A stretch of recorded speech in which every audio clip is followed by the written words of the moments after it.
BJP. CPIM അന്തർധാരയെക്കുറിച്ച് വലിയ തോതിൽ CPIMന്റെ സംസ്ഥാന സമ്മേളനത്തിൽ ചർച്ചാ വിഷയമാവുകയാണ്.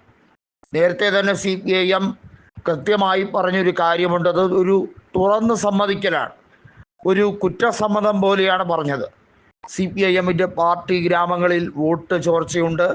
ആ വോട്ടുകൾ കൃത്യമായി തന്നെ BJPയിലേക്ക് എത്തുന്നുമുണ്ട്.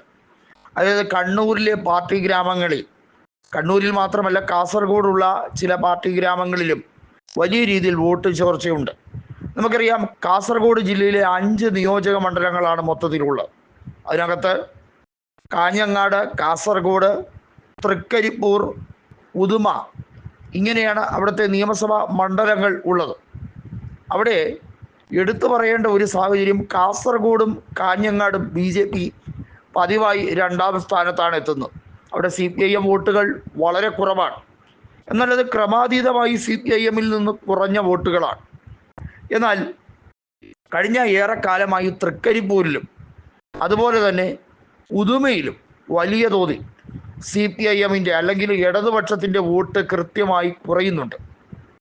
ആ വോട്ടുകൾ BJPക്ക് എത്തുന്നത് എങ്ങനെ എന്നുള്ള വലിയ ചോദ്യവും വന്നിരുന്നു.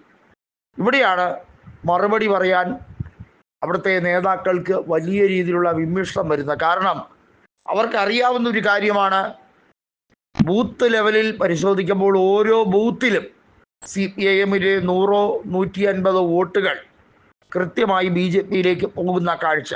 കണ്ണൂരിലെ പാർട്ടി ഗ്രാമങ്ങളിലും ശക്തമായി BJPയുടെ വോട്ടുകൾ വർദ്ധിക്കുന്നത് ഇത്തരത്തിലാണ് എന്നുള്ള ഒരു വലിയ ആരോപണം CPIM നേതാക്കൾക്കെതിരെ വന്നിരിക്കുകയാണ്.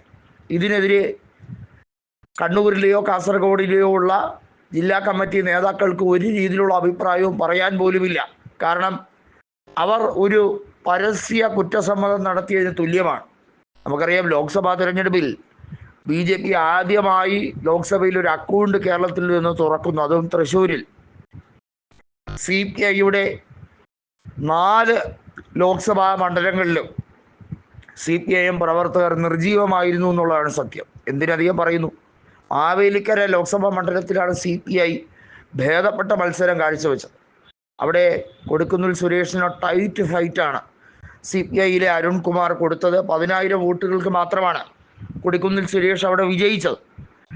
അവിടെ ഒഴിച്ച് ബാക്കി എല്ലായിടത്തും CPIM വോട്ട് BJPക്ക് മറിക്കുന്ന കാഴ്ചയായിരുന്നു. മാവേലിക്കരയിൽ പക്ഷേ CPIക്ക് പരമ്പരാഗതമായി വോട്ട് ഷെയർ വർധനവുള്ള മേഖലയാണ്.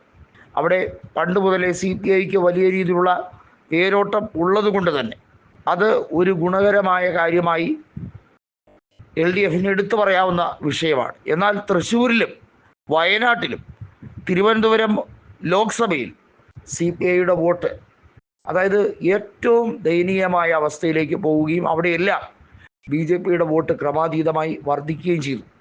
കഴിഞ്ഞ ലോക്സഭാ തെരഞ്ഞെടുപ്പിൽ രാജീവ് ചന്ദ്രശേഖരൻ ശശി തരൂറിനെതിരെ നേടിയത് 3,42,000 വോട്ടുകളാണ്. CPIയുടെ കേഡർ സ്ഥാനാർത്ഥിയായ പന്ന്യൻ രവീന്ദ്രന് വെറും 2.5 ലക്ഷം വോട്ടുകൾ മാത്രം കിട്ടിയുള്ളൂ. ഒരു മുൻ MP കൂടിയായിരുന്നു എന്നുള്ളത് ഓർമ്മ വേണം. ഇത്തരത്തിലുള്ള പല കാര്യങ്ങളും ഇവിടെ വലിയ ചർച്ചയായി മാറിക്കഴിഞ്ഞിരിക്കുകയാണ്.